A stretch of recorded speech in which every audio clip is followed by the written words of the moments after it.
Stranger Things may be the last show everyone watched at the very same time. The fifth season broke records and got 60 million views in just 5 days. It is a huge phenomenon, but so was The Walking Dead and Game of Thrones in the 2010s. Can you think of 2 shows everyone is watching right now? You can't, because there is only one. But why?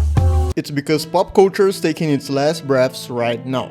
To understand pop culture, I'm going to explain what monoculture is. Monoculture is when nearly everyone consumes the same movies, shows, songs, and artists. If you're over 20 and live in Western culture, you certainly heard of The Office, Transformers, and Katy Perry, and probably consumed something from at least one of these examples. To this day, I remember my father, a 50-year-old Brazilian man, absolutely jamming to 2009 white girl pop music. Is that thing even possible nowadays? But what's changed?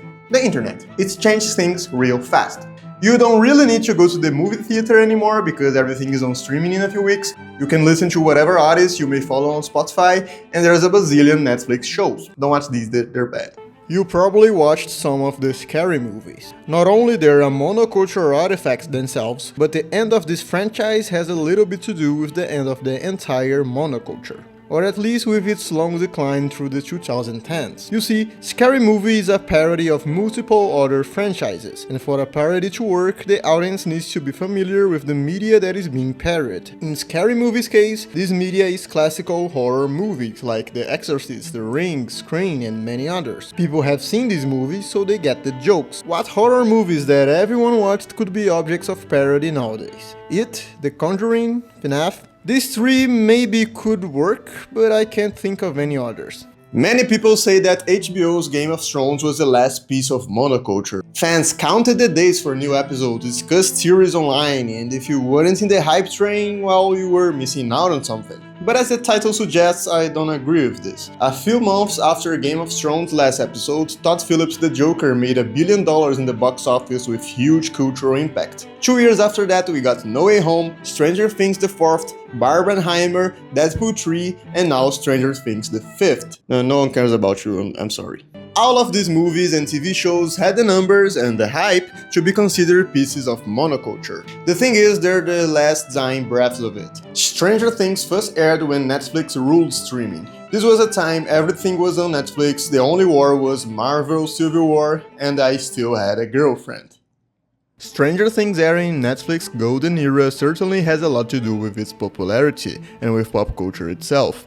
You see, for monoculture to exist, we need centralized mass media. Few companies produce and distribute everything. If you think about it, making movies and TV shows is really expensive. It's not something anybody could do, like a YouTube video. Modern mass culture has its roots in the revolutionary technologies of radio and movie theaters. For the first time, people very far away from each other could consume the same stuff at the exact same time. Cinema stars were known all across the world, radio became essential for commercials and political propaganda, and art became business. People waited for the next Hitchcock movie, the next radio drama episode. The hype train started its engines. All of this happened even before television, but TV took things to the next level. Now everyone could not only listen, but watch the same media at the very same time. This changed everything.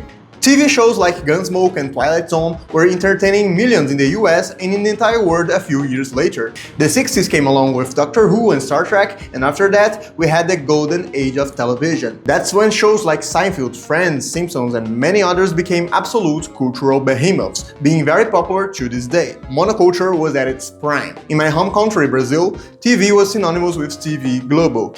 One single network would completely dominate media for 40 years. TV also heavily influenced music and artists, mainly through the MTV network. Music videos became an art form of its own, and good visuals were essential. Video killed the radio star. But who killed the video star? The internet was already a thing. Content creation was at its early amateur stages, but everyone knew the potential. Monoculture was still around with shows like Lost, Walking Dead, and Game of Thrones, but it started to show signs of weakness. Most kids were now on YouTube, and all of them had a smartphone.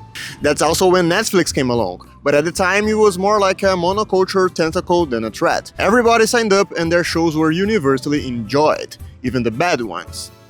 But at some point in the 2020s, every company decided they need a streaming platform. Not only that, but people started to watch more vertical videos than horizontal ones, that is, more time on the internet than watching TV. The thing is, everybody can create internet content. There's an infinite amount of it online for every specific audience. This is the beginning of the end for monoculture. Helicopter. Now you have your favorite niche YouTuber, your favorite show is not on TV, and your online bubble became a whole business. It's not like pop culture completely vanished. Barbenheimer was a huge event, Wednesday broke records, and Stranger Things is a global phenomenon. But now that the last episode just aired, could this be the final nail in monoculture's coffin? One way or another, the way we consume things is changing once again, and it's not the first time.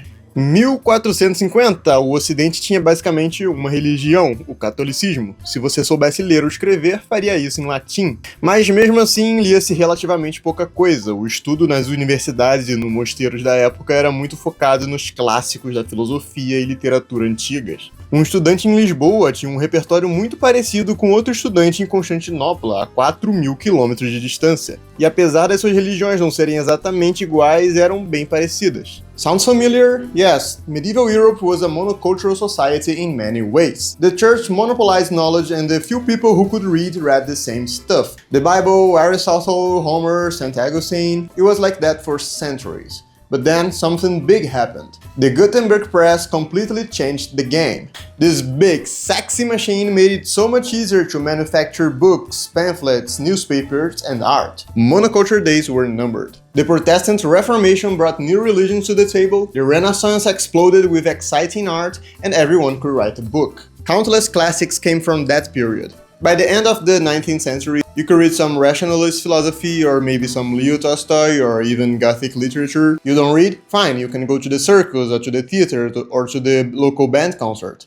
The options were plenty and very different from one another. It was like that until radio was invented. At the beginning of the century, radio slowly evolved and finally became a thing in 1920. By the end of the 20s, it completely changed communication alongside cinema. Monoculture strikes back.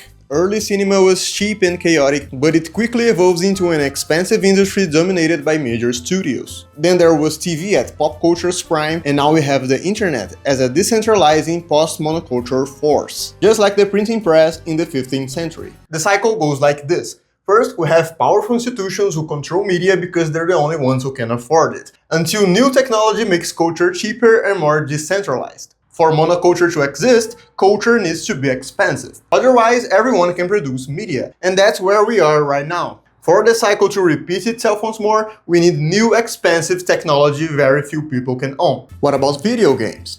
Making a game isn't that expensive nowadays, but with the exception of Minecraft and FNAF, making a game with an actual cultural impact usually costs a few $100 million.